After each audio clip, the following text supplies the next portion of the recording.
जो पूछने वाली हैं वो खुद एक प्राइवेट स्कूल में शिक्षिका हैं। उनका ये कहना है कि अब जब सारी क्लासेस ऑनलाइन शुरू हो जाएंगी तो हो सकता है बच्चे उतनी फीस ना दें जितनी पहले देते थे स्कूल में। स्कूल के मैनेजमेंट शिक्षकों को उतनी सैलरी कैसे देंगे? क्या ऐसा भी हो सकता है कि बहुत सारे अध्यापकों की तनख्वाहें कम हो जाएं या फिर उनकी नौकरियां चली जाएं? ये इनका क्या भविष्य होगा? देखिए, अभी आपको मालूम है कि हमारे देश के प्रधानमंत्री जी ने भी कहा, और अभी जब रोजगार से संबंधित था तो मैंने भी, जो हमारे बच्चे जिनको सुनिश्चितता हो गई थी कि उनको नौकरी दी जाएगी, तो बहुत सारे कंपनियों ने अपने हाथ खड़े कर दिए। फिर हमने अनुरोध किया कि ऐसे संकट के समय में सब लोगों को एकजुट होकर के किस तरीके से एक दूसरे का सहयोग हो सकता है। ये जो संकट का काल है ये थोड़े से समय का होगा। मुझे लगता है कि उनको चिंता करने की बहुत ज्यादा जरूरत नहीं है, क्योंकि सबको कहा गया कि कोई किसी का वेतन न रोके।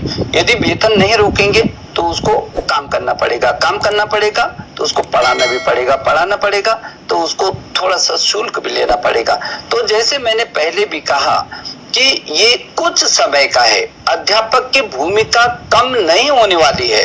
यदि हम टोटल को भी ऑनलाइन पर ले आएंगे तो टोटल ऑनलाइन पर नहीं आ सकते, अंततोगत अध्यापक के माध्यम से हम बच्चों को खड़ा करना चाहेंगे, और इसलिए उनको बहुत ज्यादा चिंता करने की इस दिशा में जरूरत नहीं। लेकिन ये जो वर्तमान का जो समय है, ये समय थोड़ा सा निकल जाए तो सब रास्ते आसान हो जाएंगे। जी डॉक्टर साहब, जैसे जैसे अब अनलॉक हो रहा है सब कुछ, बहुत सारे देशों ने स्कूलों को शुरू कर दिया है सोशल डिस्टेंसिंग के साथ।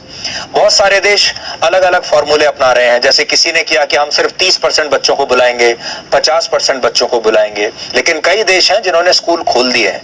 क्या हमारे देश में ऐसी संभावना है कि आप स्कूल खोल दें और सोशल डिस्टेंसिंग के साथ बच्चे पहले की तरह स्कूल जा सकें एहतियात के साथ? अभी हमारे जो ये परीक्षाएं हैं ये लगभग पूरी हो जाए, उसके बाद गृह मंत्रालय के साथ परामर्श करेंगे हम लोग, और स्वास्थ्य विभाग के निर्देश के आधार पर जो हमने 3-4 टास्क फोर्स बनाई है कि ये जब भी ऐसी परिस्थितियां आएंगी तब किस तरीके से हम छात्र की सुरक्षा को ध्यान में रखते हुए हम कैसे करके स्कूल तक उसको लाएंगे और किस अनुपात में लाएंगे जो दूरियां भी बनी रहें और वो सुरक्षित भी रहे। तो इसके लिए हम लोगों ने टास्क फोर्स बनाई है। जब भी हमारी परीक्षाएं लगभग खत्म हो जाएंगी, आगे आने वाले समय में जैसे ही ऐसी समस्या परिस्थितियां आएंगी कि हाँ अब हम लगभग तैयार हैं इस चुनौती का और मुकाबला करने के लिए और स्कूलों को खोल सकते हैं, तब हम निश्चित रूप में इन स्वास्थ्य विभाग और गृह मंत्रालय के निर्देश और परामर्श से उसको हम पूरा करेंगे। जी, कई बार आपको ये कंफ्यूजन आपको भी महसूस होता है कि हमने पूजा स्थल खोल दिए, मंदिर, मस्जिद, गुरुद्वारे, मस्जिद सब कुछ खोल दिया, हमने शॉपिंग मॉल्स खोल दिए, दुकानें खोल दी, सब कुछ तो हमने खोल दिया, सिर्फ स्कूलों को हमने नहीं खोला। जबकि होना चाहिए था उल्टा। बच्चों की शिक्षा का इतना नुकसान हो रहा है, हमें पहले ये देखना चाहिए था कि बच्चों की शिक्षा आ जाए, लेकिन हमने जो अनलॉक किया वो उल्टा किया। नहीं, आप गलत समझ रहे हैं। अच्छा किया, और मैं समझता हूँ ये जो पूरी दुनिया देखती है, तो आज मोदी जी का जो विजन था और उनके निर्णय लेने की जिस तरीके से क्षमता है और पूरा देश जिस ढंग से उनके पीछे खड़ा हुआ है, यदि ऐसा नहीं होता तो कैसी खतरनाक परिस्थितियां आती है। 130 करोड़ लोगों का देश है, वो देश जो चिकित्सा के क्षेत्र में अपने को शीर्ष मानते थे और उनको कोई नंबर 1 थे, वो आज चौराहे पर खड़े हैं और तरस रहे हैं।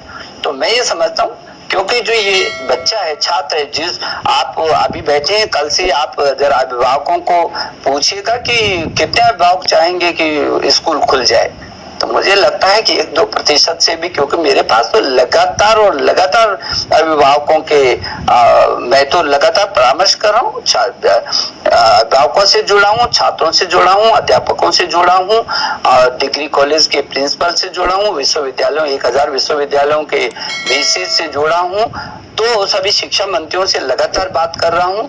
तो क्योंकि बच्चा बच्चा हमारी निधि है, उस परिवार की संपत्ति नहीं, राष्ट्र का और भविष्य भी है।